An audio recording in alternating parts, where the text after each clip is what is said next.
Assalamualaikum warahmatullahi wabarakatuh. Selamat pagi, selamat siang, selamat sore, selamat malam untuk semuanya. Mudah-mudahan kita dalam keadaan sehat walafiat ya. Oke, kembali lagi. Di sini kita akan membahas tentang conditional sentence, tapi yang part 2-nya ya. Karena kemarin kita sudah berbicara yang part 1 ya tentang definition gitu kan. Jadi hari ini kita akan berbicara lebih spesifik lagi, yaitu kita akan berbicara tentang types of conditional sentence. Oke? Jadi kita akan berbicara tipe-tipe atau macam dari conditional sentence atau kalimat pengandaian ya. Oke. Jadi there are 3 types of conditional sentence. Jadi ada 3 tipe ya dalam conditional sentence. Yang pertama itu ada tipe pertama, tipe kedua, dan tipe ketiga. Nah, kita akan bahas tipe pertama itu apa sih? Oke. In this case, type 1 is a possible condition and its probable result. Nah, jadi tipe 1 ini itu dia itu kemungkinan terjadinya besar. Kenapa saya bicara kemungkinan terjadinya besar? Jadi ketika kita berandai-andai itu kalau kita menggunakan rumus yang tipe 1 itu kemungkinan terjadinya besar. Karena dia itu mau ke kenyataan gitu. Jadi menghayalnya tidak terlalu tinggi banget. Jadi masih bisa lah kalau kita misalkan itu masih bisa diwujudkan gitu karena kemungkinan terjadinya besar. Oke? Yang tipe 2 itu type 2 is a hypothetical condition and its probable result. Jadi tipe 2 itu tingkatannya lebih tinggi. Kenapa saya bilang tingkatannya lebih tinggi? Maksudnya tingkatan lebih tinggi itu hayalannya gitu. Jadi kalau tadi tipe 1 itu kemungkinannya besar untuk terjadi atau untuk diwujudkan, kalau tipe 2 itu sifatnya melamun. Jadi kan melamun itu kan kemungkinannya ada 2. Iya atau tidak gitu kan. Jadi bisa terwujud atau tidak, ya namanya juga melamun kan. Kalau terjadi ya istilahnya syukur gitu kan, kalau nggak terjadi berarti itu masih hayalan, seperti itu. Nah, kalau tipe 3, type 3 is an unreal past condition and its probable result in the past. Nah, jadi kemungkinan ketiga ini lebih tinggi lagi tingkatan berhayalannya. Jadi di sini saya katakan tipe 3 itu sifatnya menghayal. Kalau menghayal itu kan wah, nggak mungkin nih kejadi gitu kan. Jadi kalau tipe 3 itu kemungkinannya sedikit sekali untuk terjadi. Jadi kemungkinannya tidak mungkin untuk terjadi gitu ya. Jadi kalau tadi tipe 1 itu kemungkinannya besar untuk terjadi, kalau tipe 2 itu ada 2, iya atau tidak bisa terjadi. Kalau misalkan tipe 3 udah jelas-jelas nggak bisa terjadi berandai-andainya. Kenapa? Karena tipe 3 itu sifatnya menghayal. Kalau menghayal kan udah tingkatan lebih tinggi gitu kan. Oke, jadi ini saya bahas tipe-tipenya dulu ya. Jadi sebelum kita masuk ke rumusnya. Jadi tadi ada there are 3 types ya. Type 1, 2, and then 3 gitu kan. Oke, kita masuk ya. Kita bahas satu-satu untuk setiap tipe ini. Jadi tipe 1 itu kita akan gunakan rumus present tense, oke? Mungkin kalau kalian sudah belajar present tense sudah paham banget. Itu present tense itu kan berarti it's about a habit gitu kan, berhubungan dengan kebiasaan. Jadi dia itu kalau misalkan ada kata kerja, dia menggunakan kata kerja pertama untuk subjek Ayu Dewi. Sedangkan untuk subjek yang singular atau si he it itu dia ada penambahan s, es dan ies dan es untuk penambahan subjek si he it-nya. Oke. Nah, di sini ada rumus subject will verb 1 be if subject verb 1 is mr. Oke, jadi seperti halnya yang saya katakan di part sebelumnya di definition of conditional sentence itu ada rumusnya. Kalau kita akan menggunakan conditional sentence itu ada kata-kata jika titik-titik saya akan titik-titik, atau bisa kebalikannya, saya akan titik-titik jika saya titik-titik. Nah, di sini untuk tipe one atau present tense itu mempunyai rumus subjek. Di sini ya, kita ini dulu. Nah, ini rumusnya ya. Ada subjek, will, verb one, atau be if subject verb one is MR. Nah, kenapa saya buat tanda atau tanda slash seperti ini? Ya, verb one atau be seperti ini. Nah, di sini ini pilihan, oke? Jika di dalam kalimatnya itu ada kata kerja, itu berarti pakai kata kerja pertama, oke? Atau base verb. Nah, kalau misalkan di dalam kata kalimat itu ada kata sifat, itu berarti kita tambahkan be-nya dulu sebelum kata sifat. Nah, jadi kalau misalkan ada kata kerja nih ya, jadi pakai verb one. Jadi kalau misalkan ada kata sifat, itu harus tambahkan be-nya dulu sebelum kata sifat. Nah, setelah itu kita tambahkan if, tambahkan subjek lagi, tambahkan verb lagi kalau ada kata kerja. Tapi kalau ada kata sifat, tinggal tambahkan to be, is, am, atau are. Dimana kalau is itu to be-nya untuk subjek si, he, it, kalau am itu untuk I, are itu untuk you, Dewi, oke? Nah, jadi kita masuk ke example contohnya ya. Nah, di sini kita bahas dulu. You will visit him if he invites you. Kita lihat di sini ada kata visit ya. Ada kata visit di sini. Visit itu kan termasuk kata kerja. Nah, berarti kita langsung masukkan aja you will visit. Kamu akan mengunjungi dia if he invites you. Oke, di sini berarti kan kata kerja, kata kerja.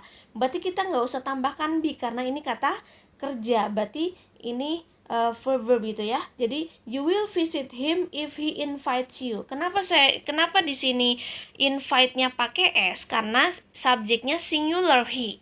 Nah, sebagaimana kita tahu, kalau di present tense itu untuk subjek si, he, it itu kata kerjanya harus ditambahkan s, ies dan ies dan s. Nah, sedangkan di sini invite itu tambahkan s. Jadi he invites you. Nah, kita ke contoh yang kedua. Nah, di sini ada kata you will be rich if they are diligent. Oke, kita lihat dulu, kita klasifikasikan dulu kan. Rich itu termasuk kata sifat. Karena dia kata sifat, berarti dia harus ditambahkan be sebelumnya. They will be rich if they are diligent. Jadi mereka akan kaya jika mereka rajin, oke? Karena rajin dan kaya itu termasuk kata sifat, jadi dia ditambahkan be sebelum kata sifat tersebut, oke? Nah, jadi kalau misalkan kata kerja dan kata sifat itu digabungkan menjadi satu pattern in type 1 itu bisa. Jadi tergantung katanya. Kalau misalkan kita membuat kata kerja berarti nggak usah pakai be, tapi kalau kata kerja langsung aja tambahkan kata kerjanya apa. Contohnya di second example ini ya, contohnya.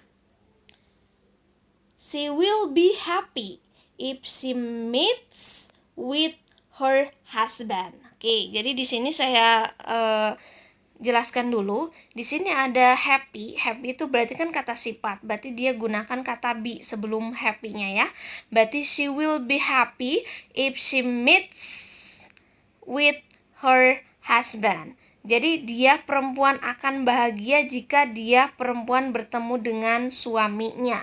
Nah, di sini ada kata happy, kata sifat, berarti tambahkan be. Sedangkan di sini ada kata bertemu meet. Meet itu kan kata kerja, berarti kata kerja ini kan langsung aja tidak usah make be. Makanya di sini langsung she meets gitu ya. Paham ya? Oke, jadi kalau tipe 1 itu karena dia kemungkinan terjadinya besar, makanya dia memakai present tense. Oke, kita lanjut ya. Kita lanjut ke selanjutnya, yaitu kita gunakan yang tipe 2. Nah, tipe 2 ini karena dia sifatnya menghayal, kita gunakan rumusnya menggunakan simple past. Oke, kita bahas dulu ya simple past tense-nya.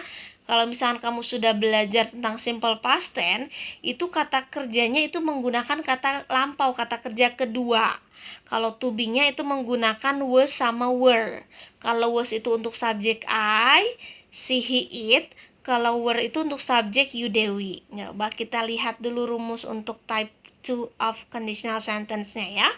Nah, di sini rumus untuk tipe 2 itu kita buat simple past tense ya. Rumusnya yaitu subject plus would plus verb one. Kalau ada kata kerja, kalau ada kata sifat kita bubuhkan be, ditambahkan if, tambahkan subjek lagi, tambahkan verb 2. Kalau ada kata kerja, kalau ada kata sifat, kita tambahkan were sebelum kata sifat. Nah, tadi kan di dalam tenses past tense kan to be itu kan ada 2. Ada was dan ada were ya. Jadi di dalam past tense itu ada was, ada were untuk to be-nya.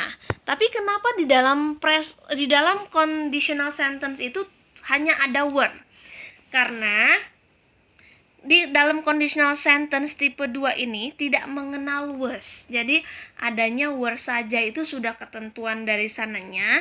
Jadi untuk conditional sentence yang tipe 2 itu semua subjek itu nanti menggunakan were, bukan menggunakan was, oke? Nah, kita lihat lagi di sini. Kalau tipe 1 kan tadi menggunakan will. Nah, tipe 2 ini dia menggunakan would. Kenapa? Karena dia bentuknya past tense. Will itu kalau dilampaukan atau dipasttenkan itu menjadi would. Nah, kenapa setelah would itu verb one? Karena would, will, can itu termasuk modal ya. Jadi kalau misalkan setelah modal atau setelah would, setelah will itu harus verb one atau infinitive verb. Jadi di sini kenapa rumusnya setelah would harus verb 1? Ya karena would itu modal, kalau modal itu tidak bisa diikutin dengan verb 2, verb 3 tidak bisa. Jadi harus diikutinnya verb 1 gitu ya. Oke, kita bahas ke contohnya ya. Di sini ada contohnya ya. Kita akan buat kalimat dari tipe 1 saja. Jadi biar enak gitu buatnya beruntut. Oke. Tadi di tipe 1 kan you will visit him if he invites you gitu ya. Kalau kita masukkan ke dalam tipe 2, kita masukkan saja ke dalam rumus. Di sini subjeknya itu you, oke. Di sini would visit him invited you, oke. Nah, di sini ada kamu akan mengunjungi dia jika dia mengundang kamu. Kita masukkan saja kamu kan you. Untuk itunya would. Nah, di sini visitnya itu kita pakai visit karena verb one setelah modal. Him if he invited you. Nah, kenapa di sini invited? Karena kata kerja kedua dari invite itu yaitu invited. Oke. Jadi di sini menggunakan verb ya. Visit itu verb, invite juga verb. Coba kita lihat ke second example ya. Di second example di sini ada kata reach. Reach itu tadi saya bilang kata sifat dan di sini ada kata diligent atau rajin kata sifat ya. Jadi kalau kata sifat itu harus dibubuhkan atau harus dikasih kata be-nya dulu sebelum kata sifat. For example, they would be rich if they were diligent. Oke, kita lihat sesuai dengan rumusnya ya. They would, karena dia ada kata sifat rich, berarti dia tambahkan be-nya dulu. Berarti they would be rich if they were diligent. Oke? The next example kita lihat. Di sini happy kata sifat. Di sini meet atau met kata kerja. Oke, berarti kita masukkan she would be happy. Kenapa tadi pakai happy? Karena dia kata sifat. If she met. Nah, kenapa di sini met? Karena met itu kata kerja kedua dari meet. Jadi dia perempuan akan bahagia jika dia bertemu dengan suaminya, gitu kan? Nah, berarti meet di sini diganti dengan kata met karena met itu verb to dari kata meet. Oke? Jadi ini adalah rumus tipe 2 dari conditional sentence. Kita masuk ke tipe selanjutnya, yaitu tipe 3. Nah, tipe 3 ini karena dia sifatnya menghayal, itu tidak mungkin terjadi ya karena menghayal. Makanya di sini dia lebih tinggi lagi tingkatannya yaitu menggunakan past perfect. Nah, kalau kalian sudah belajar mengenai past perfect tense, itu dia mempunyai ciri memakai have atau has ditambahkan verb 3. Oke, kalau untuk ada kata kerja. Kalau untuk ada kata sifat, dia have atau has tambahkan been sebelum kata sifat. Nah, kita lihat rumusnya untuk type 3 of conditional sentence here ya. Oke, di sini ada patternnya, ada rumusnya untuk tipe 3 untuk conditional sentence. Kita lihat di sini rumusnya subject, tambahkan would, tambahkan have, ditambahkan verb 3 kalau ada kata kerja. Kalau ada kata sifat ditambahkan been, ditambahkan if, tambahkan subject, tambahkan had, tambahkan verb 3 atau been. Oke. Oke, jadi tadi untuk past perfect itu cirinya yaitu ada had-nya ya. Sorry, tadi saya salah bilang kalau ada have atau has itu present perfect. Tapi kalau past perfect itu dia ada had tambahkan verb 3, oke? Nah, kita lihat dulu. Karena di sini would itu termasuk modal atau kata kerja bantu dalam hal ini auxiliary verb. Karena berbentuk modal, dia itu harus diikutin verb 1 ya atau infinitive verb. Jadi di sini menggunakan kata have. Setelah itu ditambahkan verb 3 untuk yang ada kata kerja. Kalau misalkan ada kata sifat berarti dia harus ditambahkan been. Lalu ditambahkan if, tambahkan subject, tambahkan had, tambahkan verb 3 kalau ada kata kerja, dan tambahkan been kalau ada kata sifat. Oke, kita lihat lagi. Kita lihat langsung ke contohnya ya. Di sini for example, you would have visited him if he had invited you. Oke, kita lihat di sini ada kata visit. Di sini ada kata invite. Seperti halnya tadi, kalau misalkan di sini visit dan invite itu termasuk kata kerja, berarti dia harus menggunakan sesuai dengan rumus yaitu menggunakan verb 3. Oke? Karena verb 3 dari visit itu visited dan verb 3 dari invite itu invited. Jadi kita langsung memasukkannya saja ke dalam rumus. Jadi gini ya. Jadi kita lihat sini ya. Sorry. Oke, kita lihat lagi di sini. Jadi kita lihat di sini saya masukkan ya. You would have visited him if he invited you. Jadi di sini kita tandain visited dan invite-nya. Masukkan rumus you benar, would benar, have visited him if he had invited you. Benar ya? Jadi di sini ada kata visited dan invited. Kamu akan mengunjunginya jika dia mengundang kamu. Sebenarnya saya ini kalimatnya sama, cuma saya biar enak gitu, kalimatnya sama saya buat ke tipe 1, tipe 2, tipe 3. Oke, the second example. They would have been rich. Nah, di sini kita tandain dulu. Termasuk kata apa sih ini rich dan diligent? Karena rich dan diligent termasuk kata sifat atau adjective, berarti dia harus ada kata been sebelumnya ya. Berarti kita masukkan rumus they would benar have been rich if they had been diligent. Mereka akan kaya jika mereka rajin gitu kan. Ini tipe 3-nya. Jadi untuk membedakan bahasa Inggris itu sebenarnya dari rumusnya ya, dari pattern atau dari tensesnya gitu. Terus the third example. Kita lihat juga di sini. Ini binnya ini harusnya nyatu ya. Karena saya ngetiknya cepat-cepat. Jadi ini harusnya nyatu. Jadinya gini, bin. Bukan, tidak ada spasinya ya. Oke, di sini she would have been happy. Happy di sini udah jelas banget kata sifat atau adjective. Di sini juga ada kata met. Met itu kata kerja. Jadi kita bisa langsung masukkan rumus she would have been happy if she had met with her husband. Oke? Nah, jadi itu adalah rumus-rumus atau the three types of conditional sentence. Dari tadi tipe pertama kita gunakan present tense, and then the second type kita gunakan simple past beserta di situ rumus-rumusnya, dan yang terakhir kita gunakan past perfect untuk type 3. Oke, maybe time is up for today. Nanti kalau misalkan ada pertanyaan bisa tanya-tanya di kolom komentar ya. Oke, see you next time, and then I say goodbye. Assalamualaikum warahmatullahi wabarakatuh.